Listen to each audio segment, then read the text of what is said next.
সাপের কামড়ের পর সাপটিকে ধরে মেডিকেল কলেজে নিয়ে গেলেন ব্যক্তি। জুনিয়র ডাক্তারদের প্রচেষ্টায় রক্ষা পেল প্রাণ।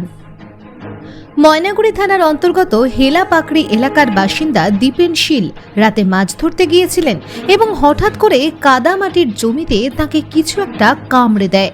আলো জ্বালিয়ে দেখে তিনি চমকে ওঠেন এবং বুঝতে পারেন যে তাকে সাপ কামড়েছে। সাপের কামড়ের বিষয়টি বুঝতে পেরেই তিনি তৎক্ষণাৎ সাপটিকে ধরে ফেলেন এবং ছাতার মধ্যে বন্ধ করে ফেলেন। নিজের মনোবল দৃঢ় রেখে ছাতার মধ্যে আটকানো সাপটি নিয়ে তিনি জলপাইগুড়ি মেডিকেল কলেজ ও হাসপাতালের সুপার স্পেশালিটি হাসপাতালে পৌঁছন।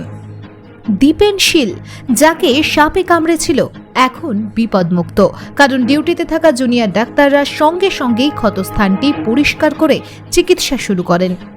খবর শুনে পরিবেশকর্মী বিশ্বজিৎ দত্ত চৌধুরী হাসপাতালে পৌঁছন এবং সাপটিকে দেখে জানান যে এটি জল সাপ, যার বিষ খুব কম।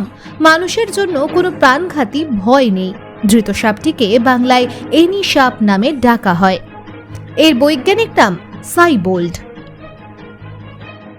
এটাকেও এনি সাপ বলে। এনি সাপ এটা অল্প বিষাক্ত, কিন্তু জলের সাপ।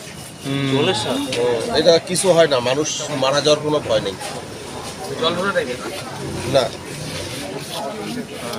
এটা কি বলে? এনি সাপ। এনি সাপ বলে, সাইবোল্ড।